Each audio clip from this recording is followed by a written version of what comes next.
once a jolly swagman camped by a billabong. Well, this really is a significant album coming out, Volume 1 of Hidden Treasures, and that's exactly what these albums contain. These are songs and backing tracks that we've done with other performers in our very early days that really start to fill in the full Seekers recording story. Well, the Queensland version of Waltzing Matilda was our first release as a single. It has a special place for us for a whole variety of reasons, and being our first single out, of course, a real benchmark in our musical lives. Our version of Waltzing Matilda, the Queensland version, is really a bush ballad. And I think the terrific thing about it is actually the boys swap roles, really. Bruce does the whistling and Keith's playing the banjo.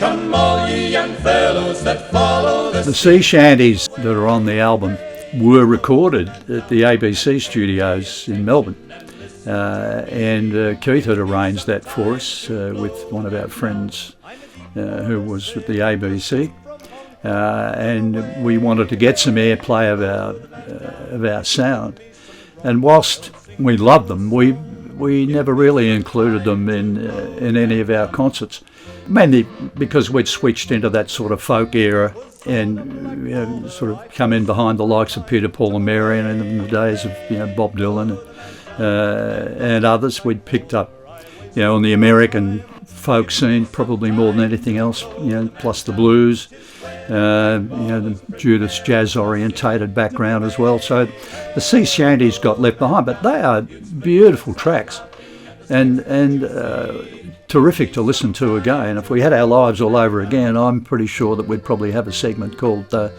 sea shanty segment. There you go, for a bit of alliteration.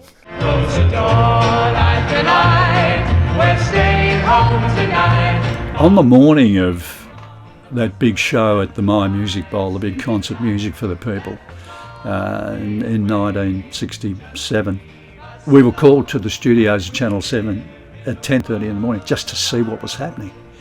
And it was staggering. I mean, there were over 100,000 people at the bowl, which built to over 200,000.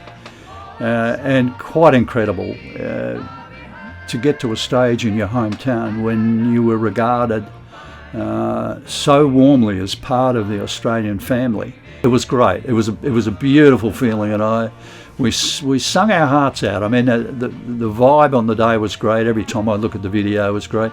Just fantastic that we've got the complete 7-song repertoire, because on our recordings from that show we only used 4 of them from time to time, and we left out Red Rubber Ball, Leaving a Liverpool, and A World of Our Own, which of course are 3 great classics. Leaving of Liverpool, which is one of my favourite songs, never found its way again into a lot of our concerts. I think mainly because there was competition from, well, a song like Water is Wide, I guess. You could compare that, and that's always been part of our concert repertoire. But to have the 7 of them there in pristine condition, mixed beautifully and remastered beautifully, it's a treasure in its own right, let alone everything else that's on Volume 1. When we